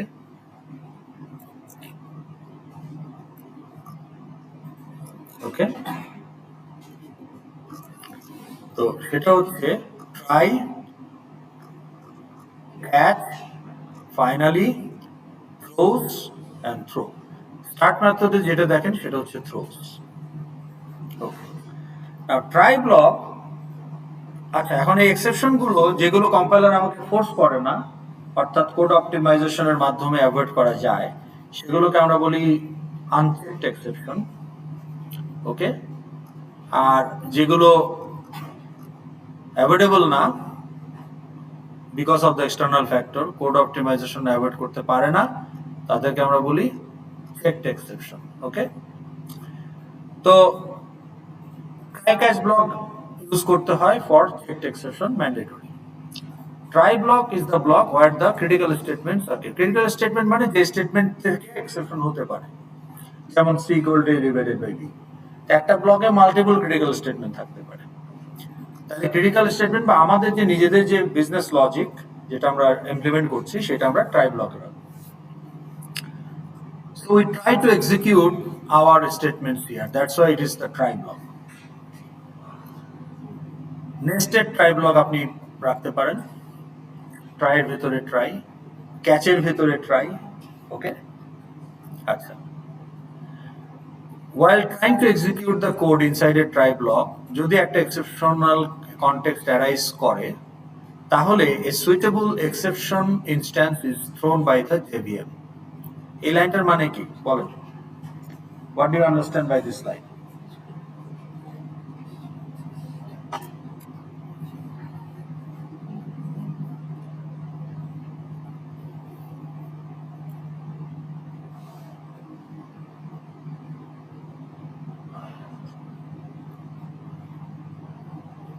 এই হাইলাইটেড লাইনটার মানে কি?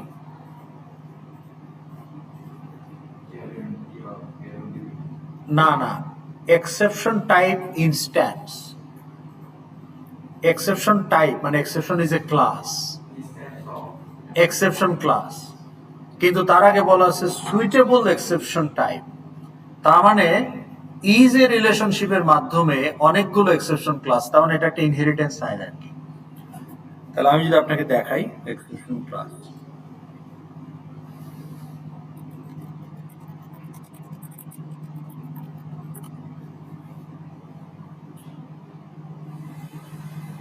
এক্সেপশন ফ্যামিলির সুপার ক্লাস হচ্ছে exception.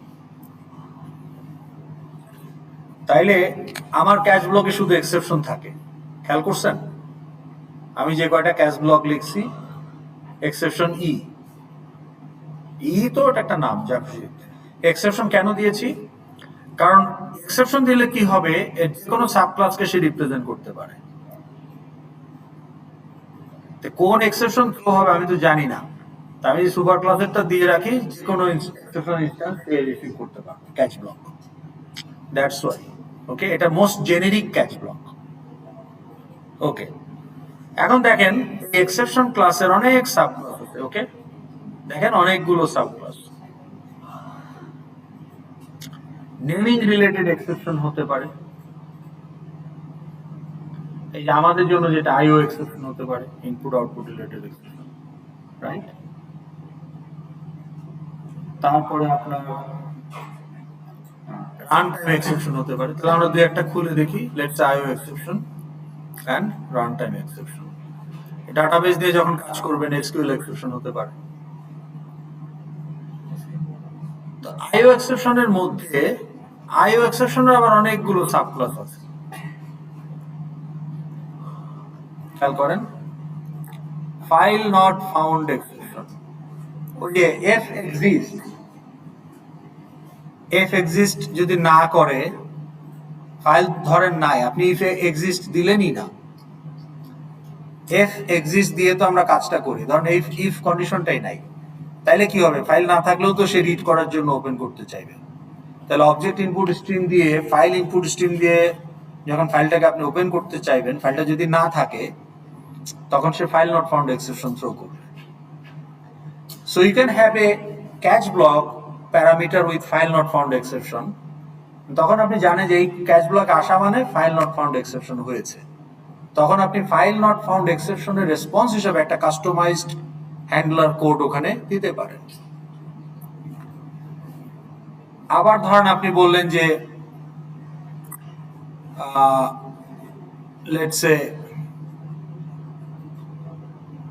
And of file exception, ওই যে আমরা এক্সেপশন দিয়ে করি না, তখন সে end of file exception throw করে। বুঝতে পারছেন? আমরা যখন ওয়াইল লুপের মধ্যে রিড অবজেক্ট করতে করতে যখন ফাইলটা শেষ হয়ে যায় and still we try to read, তখন সে end of file exception throw করে। তাহলে আপনি একটা ক্যাচ ব্লকে রাখতে পারেন যার প্যারামিটার হবে এন্ড অফ ফাইল এক্সেপশন। তখন আপনি জানেন যে ফাইল এন্ড হয়ে গেছে বলে এক্সেপশন করে এখানে আসছে, তখন আপনি একটা কাস্টম কোড ওখানে লিখতে পারেন। কিন্তু আপনার ক্যাচ ব্লক যদি হয় এক্সেপশন, শুধু এক্সেপশন, তখন তো আসলে এটা এন্ড অফ ফাইল হইতে পারে, এটা ইন্ডেক্স আউট অফ বাউন্ড হইতে পারে, ফাইল নট ফাউন্ড এক্সেপশন হতে পারে, নাল পয়েন্টার এক্সেপশন হতে পারে, যে কোনো কিছু হলেই এখানে আসবে। তাহলে এখানে আপনি কোনো কাস্টম হ্যান্ডলিং কোড দিতে পারবেন না, এখানে আপনাকে একটা জেনেরিক হ্যান্ডলিং কোড দিতে হবে, জেনারেলাইজড। ইউজারকে বলতে পারেন, ভাই এই এক্সেপশনটা হয়েছে, তুমি কি চাও এই এক্সেপশনটা আমি অ্যাডমিনের জন্য লগ এন্ট্রি করে রাখি? একটা কনফার্মেশন অ্যালার্ট দিলেন, সে বললো ইয়েস, আপনি একটা লগ এন্ট্রি করে রাখলেন। এটা যে কোনো এক্সেপশনের জন্য আপনি এটা করতে পারেন। তাহলে এটা একটা বেয়ার মিনিমাম একটা জেনেরিক হ্যান্ডলিং, যদি আপনি কমন হ্যান্ডলিং রাখতে চান ফর এনি এক্সেপশন, তখন আপনার প্যারামিটার হবে শুধু এক্সেপশন। কিন্তু আপনি যদি একটা লিফ লেভেলের নোড, মানে এক্সেপশন হায়ারার্কির যে ইনহেরিটেন্স হায়ারার্কির যে একটা লিফ লেভেলের ক্লাসকে যদি থ্রো করেন, সেটার যদি একটা স্পেসিফিক ক্যাচ ব্লক থাকে, you can actually put specific handling code to respond to that particular specific type of exception. So you can have actually multiple catch blocks, as many as you want, with a try block. বুঝাতে পেরেছি? আচ্ছা, এখন এই যে আইও এক্সেপশনের ক্ষেত্রে আমাদের ক্ষেত্রে যে কোনগুলো বেশি হয় বলেন তো? আমরা যে যতটুকু কোড আমরা করেছি সেখানে আমাদের এই এক্সেপশনটা হচ্ছে এন্ড অফ ফাইল এক্সেপশন, আর ইফ এক্সিস্ট না দিলে ফাইল, তখন আবার ফাইল নট ফাউন্ড এক্সেপশনও হবে। কিন্তু এটা আমরা অ্যাভয়েড করছি ইফ এলস দিয়ে। ওকে, রিডিং এর সময় আপনি ইফ এলস দিয়ে সেটা করতে পারেন। আচ্ছা, রান টাইম এক্সেপশনে যদি যান, এখানে দেখেন arithmetic exception, division by zero, division by zero হলে এই এক্সেপশনটা হবে। ওকে, এমটি স্ট্যাক এক্সেপশন, আপনি একটা স্ট্যাক থেকে পপ করতে চাচ্ছেন বাট স্ট্যাক ইজ এমটি, আপনি কোডের মধ্যে যদি সেটা হ্যান্ডেল না করেন, তখন সে এমটি স্ট্যাক এক্সেপশন দিতে পারে। Run time exception is avoidable by optimizing code. আপনি স্ট্যাক এমটি এক্সেপশন হইতে দিবেন কেন? আপনি চেক করেন আপনার টপের ভ্যালু -1 কিনা, -1 হলে আপনি পপ করতে দিবেন না, তাই না? আপনি রিটার্ন করবেন তখনই if top is greater than equal to 0, তার মানে it is not empty। তাহলে if index is -1, তার মানে আপনার stack is empty। So you can manage this by optimizing your code, so you can avoid this। তাহলে runtime exceptions are avoidable by code optimization। তো runtime exception এর জন্য কখনোই বলবে না try catch দাও, কারণ এটা কোড অপটিমাইজেশন দিয়ে আপলোড করা সম্ভব। কিন্তু আপনি চাইলে এটা হ্যান্ডেল করতে পারেন ট্রাই ক্যাচ দিয়ে, আপনার ইচ্ছা। এখন আপনি কোড অপটিমাইজ করে করবেন নাকি ক্যাচ ব্লক দিয়ে করবেন, that's up to you, no mandatory. কিন্তু চেকড হলে যেটা অ্যাভয়েডেবল না সেটা আপনাকে করতে হবে। তো তাহলে এটা হচ্ছে আমাদের ট্রাই ব্লক। ওকে,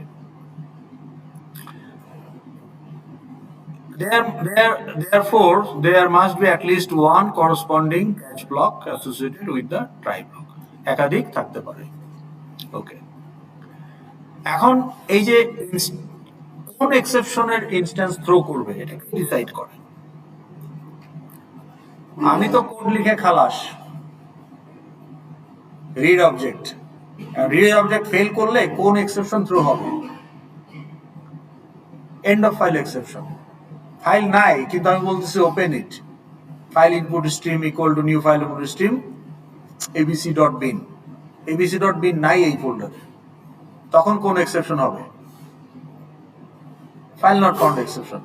আমি বললাম student S dot calculate CGPA, আমি এস এ নিউ করি নাই, তখন কোন এক্সেপশন হবে? নাল পয়েন্টার এক্সেপশন হবে। তা আমরা জানি এই এক্সেপশন গুলো হবে, তার মানে এই এক্সেপশন গুলোর অবজেক্ট থ্রো হবে।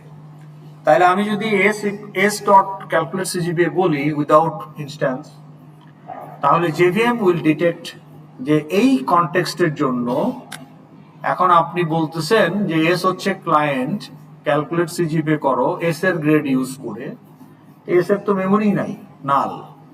তো তখন জেভিএম উইল ডিসাইড এই কনটেক্সটের জন্য আপনার কোড প্রসিড করতে পারছে না, সো এখন একটা নাল পয়েন্টার এক্সেপশন থ্রো করতে হবে। রিড অবজেক্ট ফেল করলো কারণ ফাইলের শেষে চলে আসছেন, জেভিএম উইল ডিটেক্ট।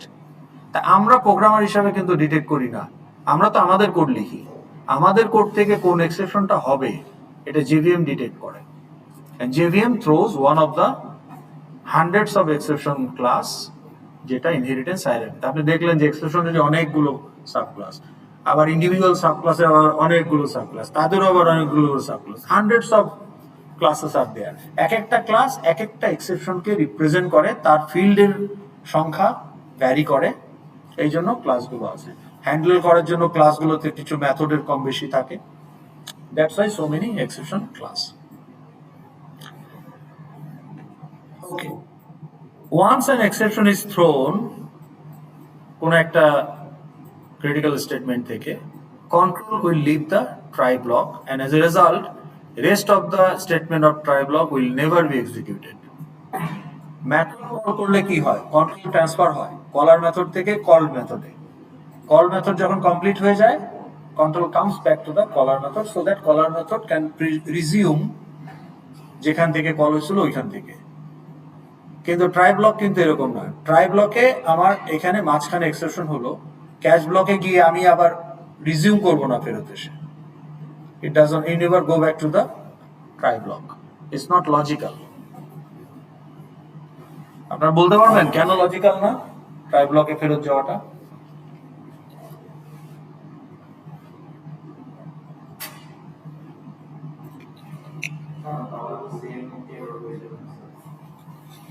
ধরেন আপনি এখন লন্ডনে আছেন, আপনি এখন নিউ ইয়র্ক যাবেন, সো আপনি একটা ব্রিটিশ এয়ারওয়েজের ফ্লাইটে উঠছেন, তাইলে এই যে আপনার voice from London Heathrow to New York JFK, John F Kennedy airport, এই ভয়েসটা যে অ্যাক্টিভিটি 100টা কাজ।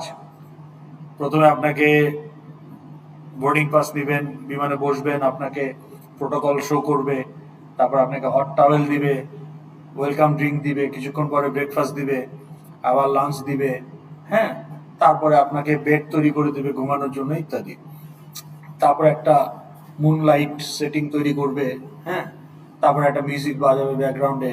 তাহলে এই যে অনেকগুলো, আবার নামার আগে আরেকটা প্রি ডিপার্চার ব্রেকফাস্ট দিবে, তারপর আবার আপনাকে ল্যান্ডিং প্রোটোকল বলবে, তারপর নামার সময় thank you very much for flying with British Airways হাবি জাবি বলবে। ওকে, তাহলে এই যে একটা অনেকগুলো activity, this is your try block. এখন আপনি লন্ডন থেকে খুব আনন্দ করে উঠছেন, নিউ ইয়র্কের দিকে যাচ্ছেন, 12 ঘন্টার ফ্লাইট বা 9 ঘন্টার ফ্লাইট, মাঝখানে আপনার দুইটা ইঞ্জিন আগুন ধরে ইঞ্জিন বন্ধ হয়ে গেছে, সো দ্যাটস অ্যান এক্সেপশন। এখন যদি আপনার ক্যাচ ব্লক না থাকে কি হবে? আটলান্টিকে আপনার শরীর সমাধি হয়ে যাবে, আপনি ক্র্যাশ করবেন, প্রোগ্রাম ক্র্যাশ করবে, আপনার প্লেন ক্র্যাশ করবে। কাজে আপনি এখন ক্যাচ ব্লকে গিয়ে আপনার পাইলট এখন এটিসি কে, এয়ার ট্রাফিক কন্ট্রোলারকে জানাবে, মেডে বলবে, তারপরে বলবে যে এই হচ্ছে সিচুয়েশন, তুমি কত হাইটে আছো, তুমি 37,000 ফিটে আছি, ওকে আমার স্পিড এখন এত নটিক্যাল মাইল। তো তখন এটিসি বলবে যে তোমার তো ইঞ্জিন দুইটাই নষ্ট, so you can glide only 25 minutes. Now your nearest airport হচ্ছে হাওয়াই, ইটস 40 মিনিটস অ্যাহেড, তাহলে তোমাকে এই 25 মিনিটস গ্লাইড করে তুমি পৌঁছাতে পারবে না, so lose weight, dump your fuel. তো তখন সে হিসাব করে বলবে তোমার হাওয়াইতে যাওয়ার জন্য এতটুকু ফুয়েল রাখলেই হবে, ফুয়েল ডাম্প করো যাতে তোমার এয়ারক্রাফট লাইট হয়, so that you can glide. তাহলে এই যে অল্টারনেট অ্যাপ্রোচ, ক্যাচ ব্লকে গিয়ে এত কিছু করতেছে, করে আপনি হাওয়াইতে নামলেন, আপনার লাইফ সেভ হইল। এখন কি আপনি ট্রাই ব্লকে ফিরে গিয়ে লাঞ্চ সার্ভ করবেন? Does it make sense? So already একটা ডিজাস্টার হয়ে গেছে, ক্যাচ ব্লকে আসছেন আপনি একটা অ্যামিকেবল সলিউশন করার জন্য, ক্লোজার করার জন্য, there is no point going back there. That's why catch is not a method call, it's a free fall of the exception, যে ক্যাচ ব্লক এটা ক্যাচ করবে সে ওটাকে হ্যান্ডেল করবে, করে মুভ অন। আপনাকে এখন মুভ অন করতে হবে, পিছনে ফিরে তাকানোর সময় নাই। এখন ক্যাচ ব্লকের পরে আপনার আরো অন্যান্য কোড থাকতে পারে বা আরেকটা ট্রাই ব্লক থাকতে পারে, সো ইউ কন্টিনিউ। প্রোগ্রাম কিন্তু ক্র্যাশ হয় নাই। বুঝতে পেরেছেন? এখন আপনি যদি 5টা ক্যাচ ব্লক রাখেন, আপনার এক্সেপশনটা কোন ক্যাচ ব্লকে ধরবে? আপনার কোন এক্সেপশন থ্রো হয়েছে আমি তো জানি না, অনেক কিছুই তো থ্রো হতে পারে। প্রথম যেটাতে এক্সেপশন হবে সেখান থেকেই থ্রো হবে। এখন আপনি নিজে নিজে ঠিক করছেন অ্যাজ এ ডেভেলপার যে এই 5 ধরনের এক্সেপশন যদি হয় তাহলে আমার 5টা স্পেসিফিক ক্যাচ ব্লক আছে আর বাদ বাকি সবার জন্য একটা জেনেরিক আছে। তো জেনেরিকটার প্যারামিটার হচ্ছে শুধু এক্সেপশন, আর বাদ বাকিগুলোর জন্য বাকি 5টা এক্সেপশন আপনি দিচ্ছেন। এখন আপনার যদি একটা এক্সেপশন থ্রো হয়, কোনটা ক্যাচ করবে? হ্যাঁ, যে ক্যাচ ব্লকের সাথে ম্যাচ করবে সেটা সেটা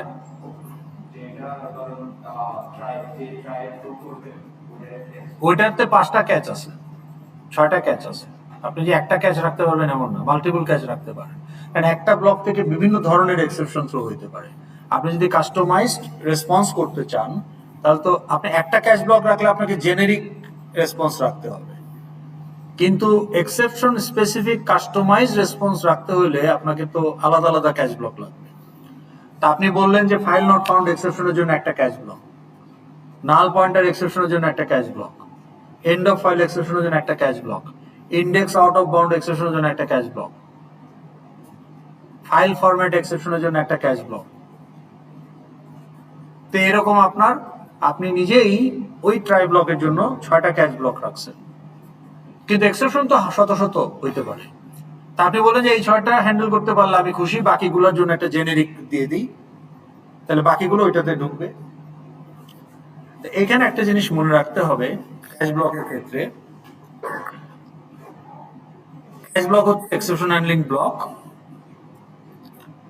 যখন মাল্টিপল ক্যাচ ব্লক রাখবেন একটা ট্রাই ব্লকের জন্য, এটা এনশিওর করতে হবে যে most specific catch block at the top, most generic at the bottom. Catch ব্লকগুলোর যে অ্যাপিয়ারেন্স অফ সিকোয়েন্স এটা আপনাকে মেনটেন করতে হবে, না করলে কি হবে, ভুল ক্যাচ ব্লকে চলে যাবে। এটাকে আপনারা বুঝতে পারতেছেন না বুঝতেছেন না, নাকি এক্সাম্পল দিয়ে বুঝাইতে হবে? আচ্ছা ঠিক আছে।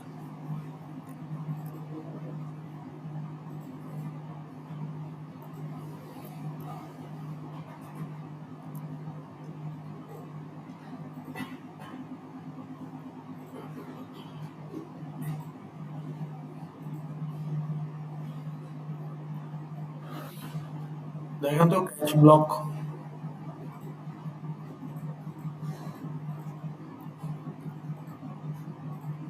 বা ট্রাই ক্যাচ থ্রো এরকম কিছু একটা,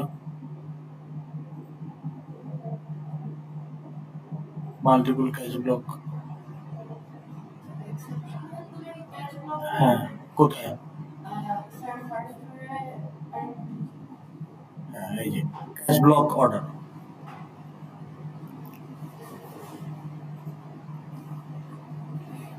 তো ধরেন আপনি ডিএমকে বিল্ডিং এর ছাদে বল খেলতেছেন, ব্র্যাকেট ছাদে আছে খেলার ব্যবস্থা, আর্টিফিশিয়াল গ্রাস কোর্ট আছে ওখানে, ব্র্যাকেট যে নতুন ক্যাম্পাস।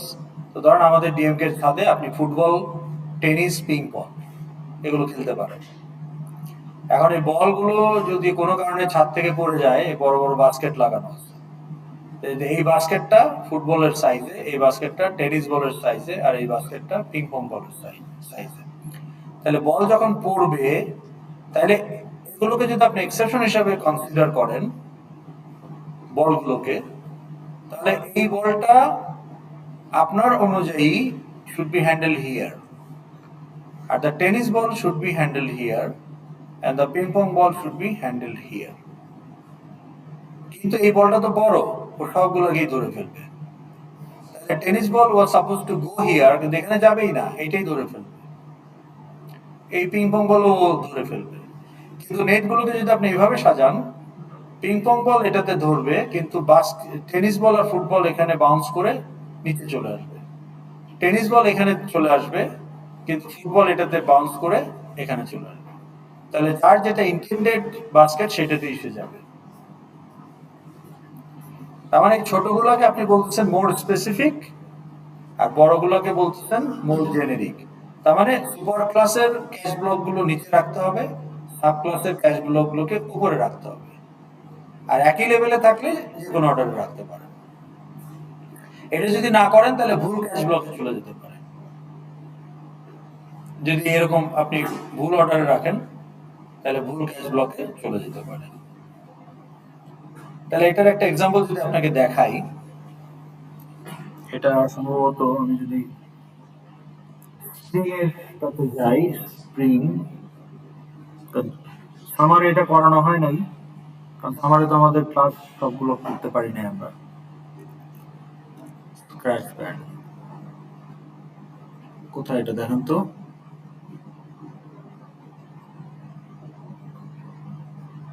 এই যে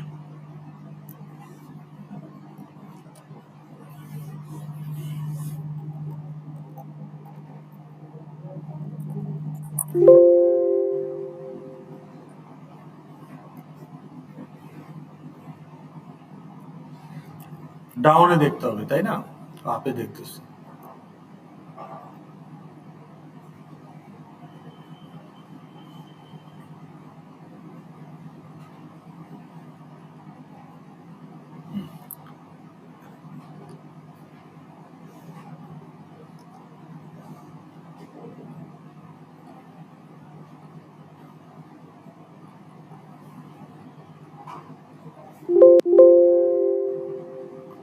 আচ্ছা এখানে দেখি, এখানে থাকতে পারে।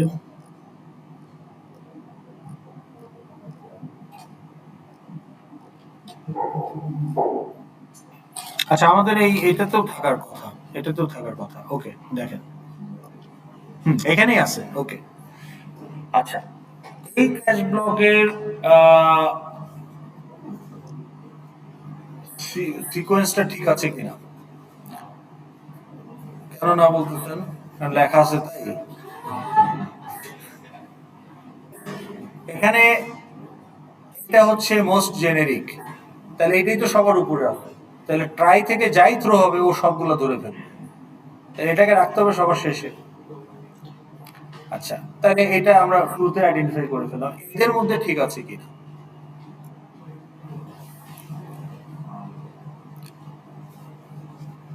And of file exception is a subclass of IO exception. তাহলে এই দুইটার মধ্যে এন্ড অফ ফাইল উপরে থাকতে হবে, আইও এক্সেপশন এন্ড অফ ফাইলের নিচে থাকতে হবে। ঠিক আছে? আচ্ছা, আর রান টাইম এক্সেপশনের সাবক্লাস হচ্ছে, এখানে প্যারেনথেসিস মিস হয়ে গেছে আর কি। হ্যাঁ না, রান টাইমের সাবক্লাস হচ্ছে index out of bound exception and arithmetic exception, আর ইন্ডেক্স আউট অফ বাউন্ডের সাবক্লাস হচ্ছে অ্যারে ইন্ডেক্স। তা এদের মধ্যে কোনো সরাসরি সুপার ক্লাস সাবক্লাসের সম্পর্ক নাই। হ্যাঁ, এটা হচ্ছে রান টাইমের সাবক্লাস আর এটা হচ্ছে রান টাইমের আরেকটা সাবক্লাসের সাবক্লাস। তো কাজে এইটার সাথে এটারটা এটাতে যাওয়া বা এটা এটাতে আসার কোনো সম্ভাবনা নাই।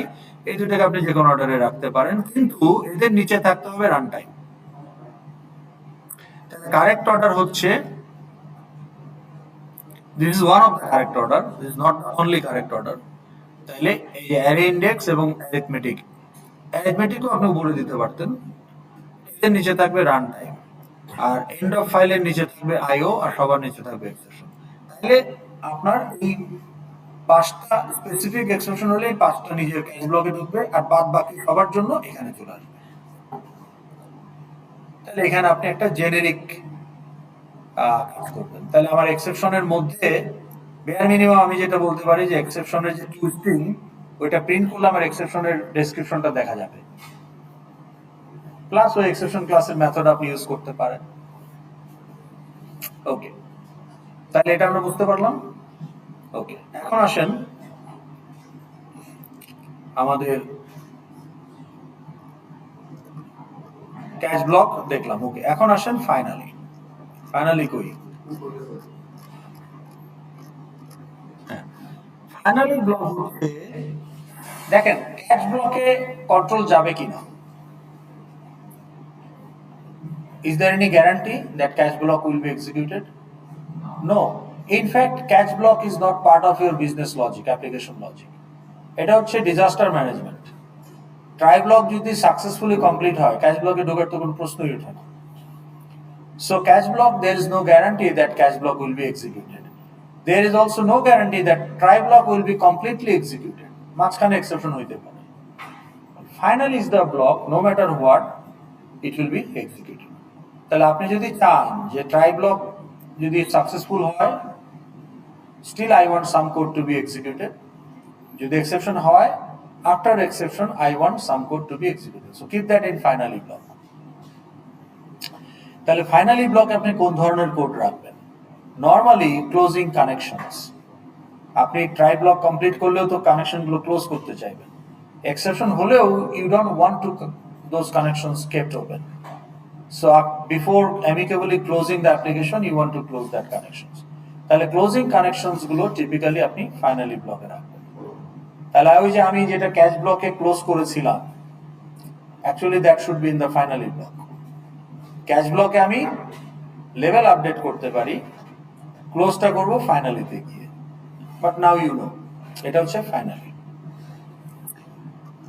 ক্লোজ হচ্ছে for time being two bypass mandatory try catch.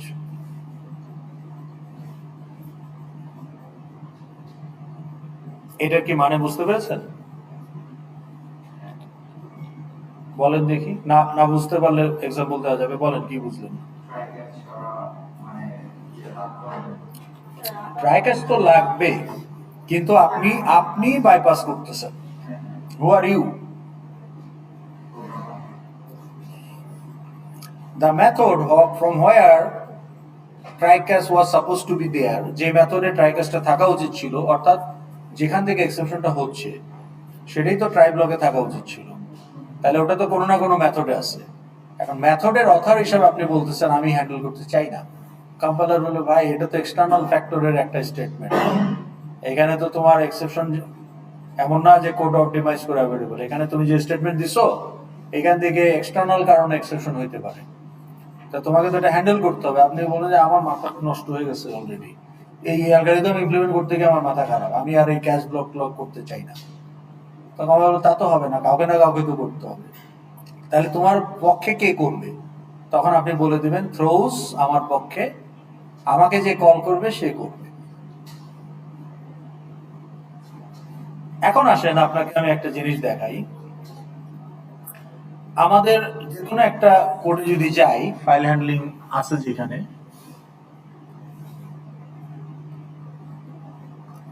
বা আমাদের ফাইল হ্যান্ডলিং প্রজেক্টটাতে যদি যাই,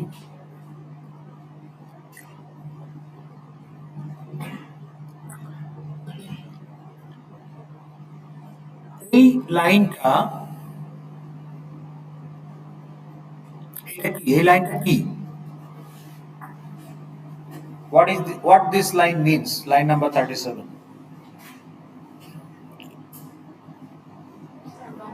ফাইলটাকে ওভাররাইট না করে যেগুলি অলরেডি আছে ওগুলোর সাথে হ্যাঁ, কিন্তু এই লাইনটা আসলে কি করতেছে? এই লাইনটাতে কি কল হয়েছে? কল তো হয় নাই, এক্সিকিউট হচ্ছে কি? এই লাইনটাতে কি এক্সিকিউট হচ্ছে? Constructor of file output stream. তাহলে ফাইল আউটপুট স্ট্রিমের কনস্ট্রাক্টর এই ফাইলটাকে ওপেন করতে চাচ্ছে না? ওপেন করতে কি এক্সেপশন হইতে পারে না? পারে কিনা? পারে। তাহলে ওর কনস্ট্রাক্টরের ট্রাই ক্যাচ থাকা উচিত। তাহলে আপনি যদি কনস্ট্রাক্টরের কোডে চলে যান, ওখানে ট্রাই ক্যাচ আছে, ও নিজে ট্রাই ক্যাচ না দিয়ে বলতেছে throes file not found exception. তো কম্পাইলারকে বলতেছে আমি এটা হ্যান্ডেল করতে চাই না যদি ফাইল পাওয়া না যায়। তাহলে কে হ্যান্ডেল করবে? আপনি বাইক নিয়ে একটা বিএমডব্লিউর সাথে লাগাই দিচ্ছেন রাস্তায়, জরিমানা কে দিবে? আপনি দিবেন, আপনার পাশের বাইকার তো দিবে না। আপনি বলছেন আমি জরিমানা দিব না, তাহলে হবে? তখন তো আপনাকে মারার উদ্যোগ নেওয়া হবে। তখন আপনি বলবেন যে দাঁড়ান আমার আব্বারে ফোন দিই। তো তখন আপনার আব্বা আপনার হয়ে ক্যাচ ব্লকটা জরিমানাটা দিবে। তাহলে অন বিহাফ ইউ কাউকে না কাউকে তো এটা করতে হবে, হ্যান্ডেল তো হইতে হবে, নাহলে তো আপনার বাইক উঠাই নিয়ে চলে যাবে। তাইলে এখন এই কনস্ট্রাক্টর বলতেছে আমি হ্যান্ডেল করতে রাজি না, তাহলে কে হ্যান্ডেল করবে অন বিহাফ? আপনারটা আপনার ফাদার করলো, এরটা কে করবে?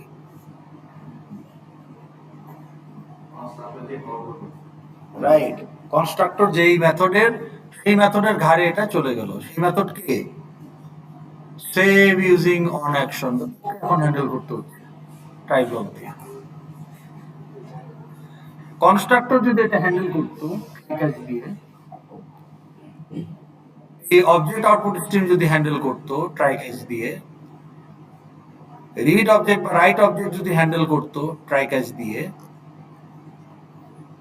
তাহলে আপনাকে ট্রাই ক্যাচ দেওয়াই লাগতো না। লাইব্রেরি ক্লাসের মেথড কল থেকেই তো এক্সেপশন গুলো হতে পারে, আমরা যেগুলো করছি। লাইব্রেরি ক্লাসের মেথড যদি এগুলো ট্রাই ক্যাচে রাখতো, আমার কত লাইফ ইজি হতো না, আমার এখানে ট্রাই ক্যাচ দেওয়াই তো লাগতো না। ওরা যেহেতু বাইপাস করে দেয়, তো ওদেরকে কল করি আমরা প্রোগ্রামারের মেথড। এখন এটা প্রোগ্রামারের মেথডে ট্রাই ক্যাচ দিতে হচ্ছে, বুঝতে পেরেছেন? তো স্টার্ট মেথড বলে যে আমি হ্যান্ডেল করতে চাই না লোড করতে গিয়ে এফএক্সএমএল লোডার ডট লোড, তাহলে কি হ্যান্ডেল করবে? স্টার্ট মেথডকে যে কল করে, স্টার্ট মেথডকে তো কল করে জেভিএম। তো তখন আসলে স্টার্ট মেথডে আলটিমেটলি আপনি যদি বাইপাস করতে করতে করতে করতে স্টার্ট মেথড পর্যন্ত নিয়ে ঠেকান, তখন আসলে কম্পাইলার বলবে যে ঠিক আছে, it's on you, so you actually don't care whether it crash or not, so why should I bother, তখন সে আপনাকে অ্যালাউ করবে। কিন্তু আপনাকে প্রত্যেকটা লেভেলে থ্রোজ করে করে করে শুরু পর্যন্ত যেতে হবে, তো সেটা তো আপনার যাও লজিক্যাল না।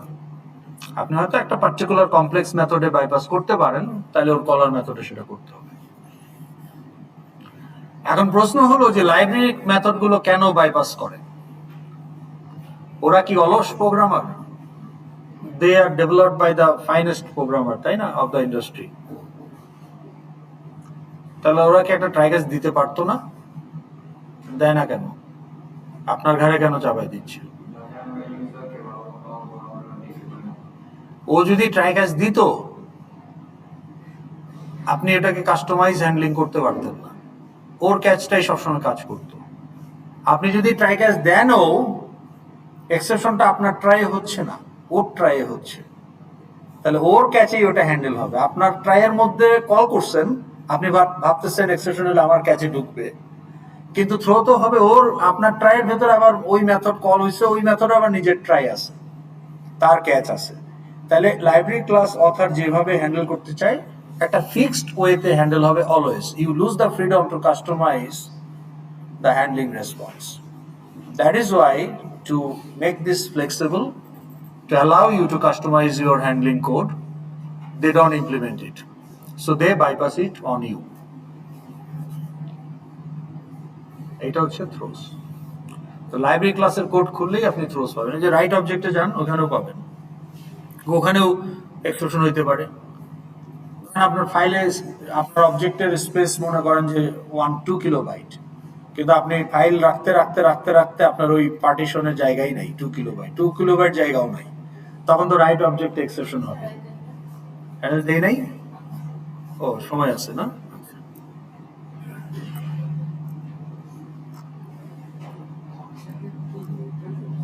কে? হক সাহেব উইথড্র করে নাই, উইথড্র তার প্রান্তে আছে। উনি প্রতিদিন এসওডিকে বলে can you please check your inbox, আমাকে মাঝে মাঝে বলে, বইটা আবার ইনবক্স করে।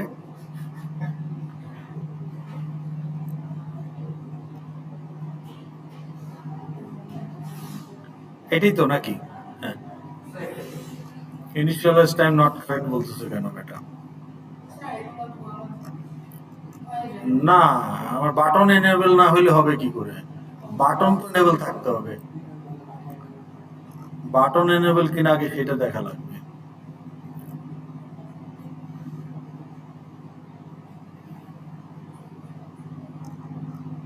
এই যে এখন হয়েছে এনেবল, ঠিক আছে, অনেক সময় হয় না। তো বলেন কে কে আছেন? 5 7 10 11 5 দিছি তো হ্যাঁ।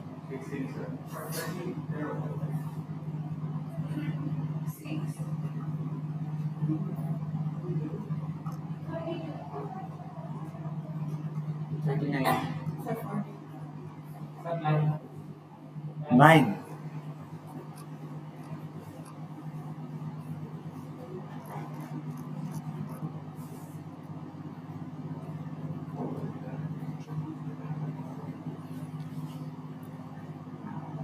এখন বাকি থাকলো থ্রো। থ্রোটা হলো যে এই এই এই এক্সেপশন গুলো কে থ্রো করে? জেভিএম।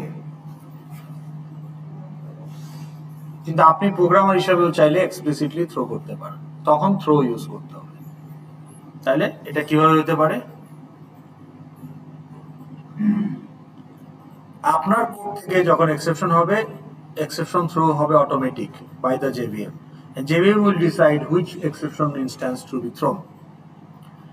But আপনি চাইলে নিজেও থ্রো করতে পারেন, throw an exception explicitly apart from automatically thrown by JVM, আপনি সেটা করতে পারেন।